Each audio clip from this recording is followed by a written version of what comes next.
It's not literally that nothing is happening. It's extraneous things are happening. It's things that are happening that don't formulate into a story. There is no story in this movie. It's just sitting around, action sequence. Sit around, action sequence. It's a very lather, rinse, repeat kind of formula to this that you didn't get in the other Harry Potter films. What would we lose in the story if you cut the wedding out? What would you lose in the story if you cut most of the camping scenes out? What would you lose in the story if you cut out the diner attack scene? What would you lose in the story if you cut out this? That's what I'm saying. That's why I'm so frustrated about this, and I said this from the beginning. This does not need to be 2 movies. Just cut everything except them getting and destroying the Horcrux and make this 1 movie. That's the only important thing that happened in this. Okay, first of all, there's more than 1 Horcrux. No, I'm talking about this movie. They only destroyed 1 Horcrux. If it was all just they went to the Ministry, they got the Horcrux, and then they got That is it. That is all that happened. If that was literally all that happened, you would go, what the fuck was this movie? Then nothing happened then. That's why I'm saying, that's why this doesn't need to be 2 movies. Just take that and combine it with whatever the fuck they're going to do in part 2, and just make this one. There is no reason this needs to be 1 movie. Why don't you just take the epilogue and make that into 2 movies? Nothing happened there either. I don't even want to talk about that epilogue. Well, yeah, we should get into that, yeah. But no, I honestly, you know, really think about this. What fundamental difference would it make in this film if you replaced Harry, Ron, and Hermione with any other 3 people in the world? This isn't their story. It's not about them. We don't learn anything about them. They don't experience anything except sitting around. It would be exactly...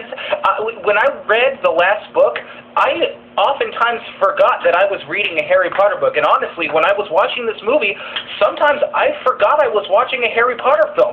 This is a Harry Potter film with no Harry Potter in it. You know, no one's in it. Hagrid in it. And when I say no one's in it and nothing is happening, I don't mean that literally. What I mean is... Hagrid was in it. No, he wasn't. He was present, but he's not. To be in the movie, you have to add something, and you have to contribute something, and you have to be important. It could have been anybody that was driving Harry around. And that's another thing I don't like. She cuts every single good character out of these movies, but hey, we get a fucking useless Dolores Umbridge cameo. That's wonderful. We needed her to be in there, but we couldn't put anybody else in there. Well, they had to have him have some sort of enemy, since Voldemort, he didn't really face down Voldemort, well, kind of a little bit during that scene, but when he was in the motorbike with Hagrid, but I don't know. I just think we're going to have to agree to disagree, because we're going to have to. I don't see it this way at all, and I cannot see your point of view. I just don't know what... I mean, I know you're not the author, but it's not your job, but I don't know what you think that she should have done. I think she should have made a story like she did with the other 6 books. That's really vague, and it's not a specific thing. I think she should have done something to it's as if she didn't even know that this was the last time that these people were all going to be together. I could understand her removing, you know, Hogwarts and everything else that we love about the series, maybe in the second to last book, to change things up. You cannot remove everything that made this series great for your finale. You have nothing. This movie hinges on nothing. And another thing I really want you to think, a lot of people to think about, I'm sure a lot of people give me an answer to this that I don't agree with.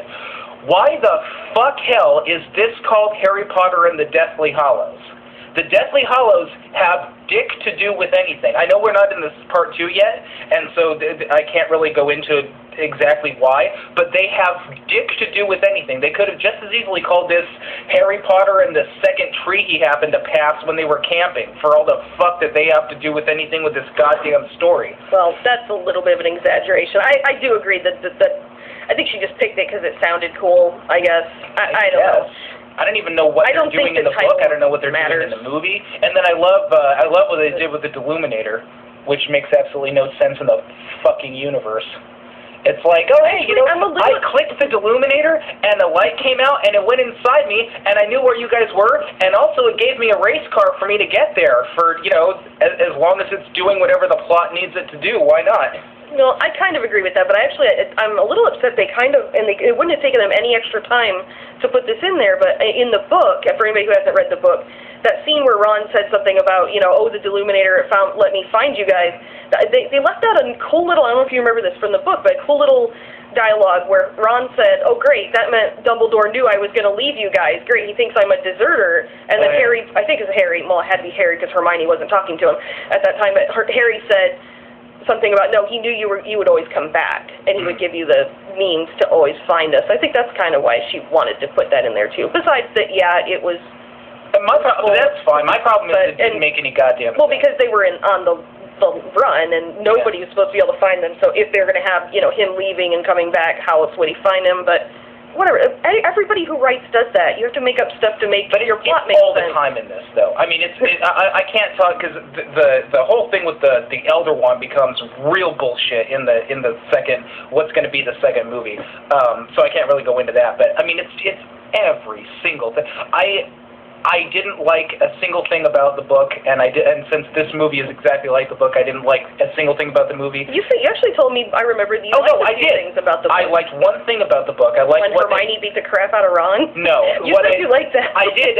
No, that was in this. It was in the movie, too. Yeah, I liked it better in the book. The only thing I liked about the book that I thought was very special and very true to what I love about this series is when they get into Snape's story, when they tell his whole story. That was really good. But that's not in this one. So. No, so unfortunately I can't give credit for that.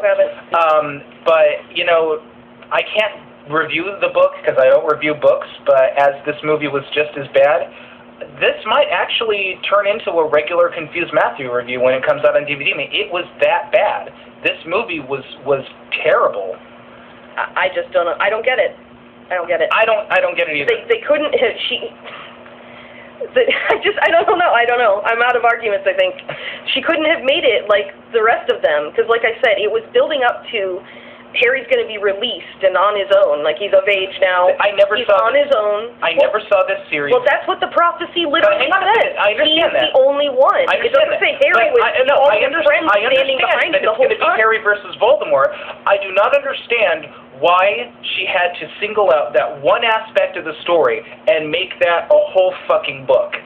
I mean, she could. You can add a layer and a depth to one idea, like the layer and the depth that she had to the one idea of the Prisoner of Azkaban. The whole thing wasn't just about Harry and Sirius Black. You had just a tapestry of stories going on there, and everything connected. I'm just using that as an example because that was my favorite book.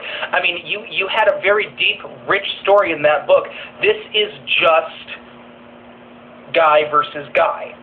And I think you're right. She could have done. But I think she could have put a story together and made something more interesting than just the external conflict of him tracking down Horcruxes. There's no internal conflict here. Harry is not conflicted. He's just doing what he needs to do to get to the end. And they've never done that before, and I don't like it. I think it's garbage. All right. Well, there's also a few things I want to talk about just from the book. From the movie, just as, like scenes and stuff, and like, actually, I thought you said when you read the book that one thing you liked about it in the beginning was when he said goodbye to the Dursleys, and you actually liked that little I did, and said goodbye to Dudley, and they completely, well, I think they kind of did because they put less of the Dursleys in the movies, and I think if they had put that, everybody would have been like everybody who hadn't read the books wouldn't have got it. They would be like, but this guy was an asshole through all the movies. What's going on? Like, they wouldn't have got it, but I was a little bit sad. I really expected it when they're packing up and going to the car and putting everything out. I really thought they were going to do that. And another thing, just generalized, I mean, I liked the movie, but I tried to, actually, as I was watching it, there's a few things I noticed. I was thinking, okay, if I hadn't read the books, I would be fucked. Like, you were completely lost. There was a lot of things that they did not explain. Like, if you read the books, you're totally okay, and you might not even notice it, but if you stop and think, there's a lot of things, like, I'm sure a lot of you out there who are listening to this didn't read the books, and you're probably thinking the same thing. You were completely lost. Like, there was one thing that I'm just thinking about right now, when they broke into the Ministry, and you could see that little eye on Umbridge's window, or on her door. Yeah. That was Mad Eye's eye. Yeah. But they never said that. And like Harry never even reacted like, it's Mad Eye, like meaning she had something to do with it, or she somehow knew somebody who killed him or retrieved his body and gave her the eye. They just showed it just for people who read the books and see. Oh, I know what that is. Yeah, we put the eye, and that kind of annoys me, but then again, if they had explained every single little mention like that, again, it would have taken forever. You want something in between them. Yeah, no, I actually do. I do agree with that, but